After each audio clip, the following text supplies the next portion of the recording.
Hi guys! Ngayon, ituturo ko sa inyo kung paano naman ako magluto ng chicken a la king. Ito ang mga ingredients natin. Salt o asin, ground black pepper, garlic powder, cornstarch, isang itlog na malaki, then yung chicken natin. Gagamitin ko is yung thigh part. Bali, naka-debone na siya. Ito naman para sa sauce ng chicken a la king. Chicken cubes, then onion, bawang, butter, all-purpose flour, then gumamit ako ng mixed vegetables instead of yung carrots lang. Then milk, then cheese, cheddar cheese. Tara, simulan na natin. First step guys is imamarinate muna natin yung chicken natin. Then lalagyan natin yung salt, and black pepper, garlic powder. Pwede rin kayong gumamit ng fresh na garlic, imimix nyo lang kung wala kayong garlic powder. Then i-mix lang natin siya hanggang sa magpantay yung yung pinakanilagay nating mga ingredients sa sangkap. Yan, i-massage lang natin hanggang sa kumalat yung lasa. Yan. Guys, ang maganda dito is 30 to 1 hour. Mas maganda kung ibabad nyo lang. Then isang itlog malaki, large egg. Yan. Yan, haluin lang natin. Yung itlog nga pala is nagpapadagdag sa crispy ng chicken natin. Thigh part ang ginamit ko instead of chicken breast. Kasi mas maganda kung thigh part para medyo malambot siya. Hindi katulad ng chicken breast pag piniprito is para siyang dry. Siguro alam niyo naman. Then lagyan natin siya ng konting tubig. Ang tansya ko ng tubig dito guys is 2 to 3 tablespoon para hindi siya yung dry. Then ilalagay na natin yung 3/4 cup of cornstarch. Ayan. Then ilagay na natin, halu-haluin na natin. Papakrispy, cornstarch kasi yan guys nilagay natin. Cornstarch lang ang nilagay ko rito sa chicken. Para tas mamaya-maya ipiprito natin to. Then i-rest lang natin siya about mga 30 minutes to 1 hour. Malasang-malasa na yan guys. Sa unang-unang video guys, makikita nyo yung exact measurement nung natin video. Tara, ngayon gagawa na muna tayo ng sauce ng chicken a la king. Then butter.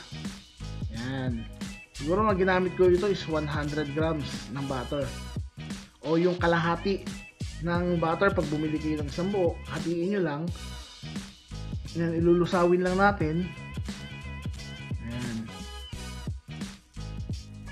Mas masarap guys kung magandang butter yung gamitin nyo. Yung hindi siya ordinary. Yan. Lulusawin lang natin siya. Parang ito na yung pinakagagawin nating mantika. Then yung all-purpose flour. Ayan. Lulutuin lang natin yung all-purpose flour. Ayan. Konti-konti. Halo-halo lang konti. Then ilalagay natin dyan yung susunod na natin yung onion. Ayan. Onion. Konti lang guys ginamit kong onion dito. Hindi masyadong marami. Haluin lang natin. Then isusunod na natin dyan yung bawang o yung garlic. Konti lang din pampalasa.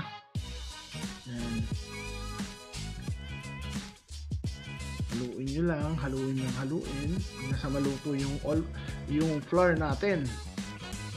Yan. Ito yung pinaka sauce natin.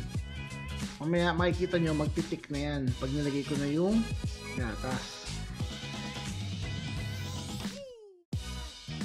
Mapapansin nyo, gumamit ako ng mixed veggies. Ito yung frozen na nabibili sa mga supermarket. Pero yung ibang gumagamit, ibang gumagawa nito is carrots lang, then parsley. Kasi ito yung meron ako dito sa loob ng rep ko, kaya ito yung ginamit ko. Pwede din naman yan guys, para pampadagdag dun sa sauce, diba? Ayan, nilagyan na natin. Then lagay tayo ng chicken cubes. Ayan, kasi wala akong chicken broth o yung chicken stock. Ayan, lagyan na natin pampalasa. Yan yung pinaka-pampalasa natin. Hindi na tayo gagamit ng asin or anuman. Kung gusto nyo, maglagay kayo ng konting salt. Depende sa panlasa nyo. Yan. Yan, gagamit na tayo ng milk. Gamit ko nga pala is yung cow head. Masarap kasi ito eh. Yan. Pwede rin kayong gumamit ng evap. Yan. 2 cups yung ginamit ko.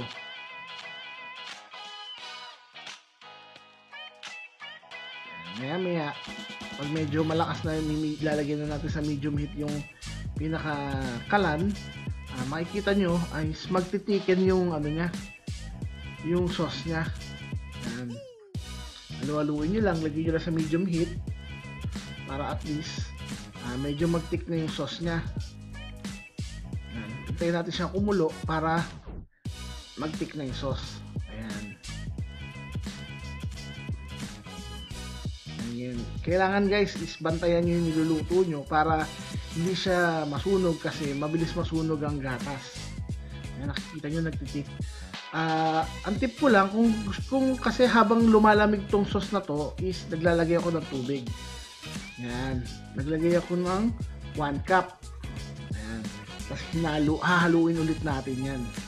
Kasi magtitik pa yan guys eh. Kumbaga hindi pa yan totoong pinaka texture nung sauce nya. Yan o. Habang umiinit siya, nagtitik siya. Then after pag lumamig na siya, mas lalo siya nagtitik. Ayan. Ayan, kung mapapansin nyo. Kasi lalagyan pa natin siya ng cheese guys. Yung nakita nyo kanina sa unang video, yung Eden cheese, i-grate natin yun. 1 cup ang ginamit ko. Then pakikita ko rito.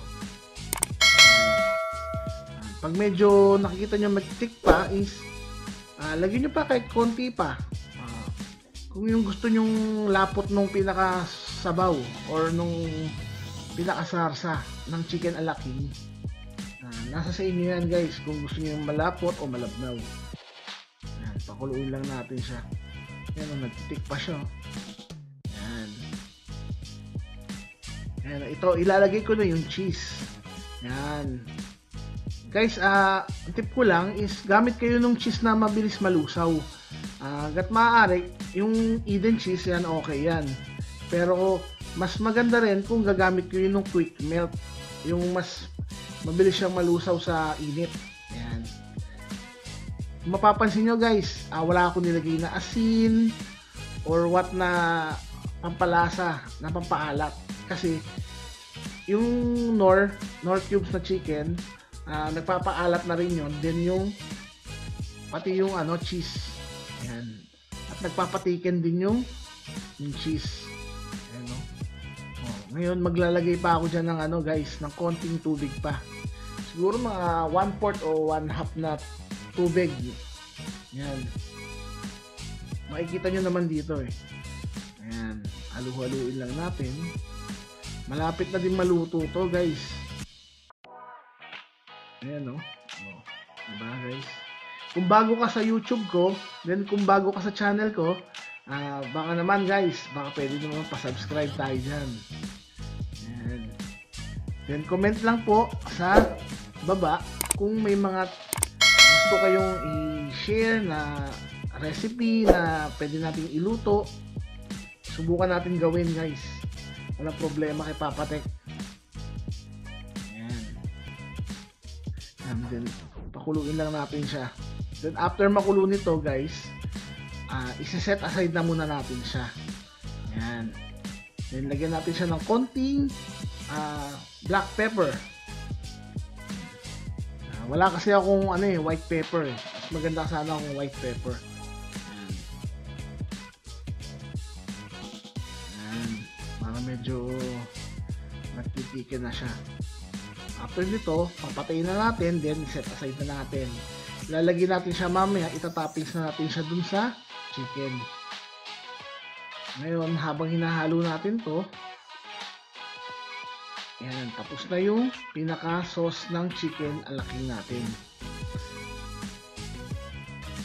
Ngayon gagawin natin, ipiprito na natin dyan yung chicken na kanina minarinate natin nung unang-una pa. Game. That's na po. Ayan. Kailangan guys, pag ipiprito nyo yung chicken nyo, kung gusto nyo yung magandang luto is maganda kung deep fry. Yung nakalubog siya sa mantika para maganda yung luto ng chicken.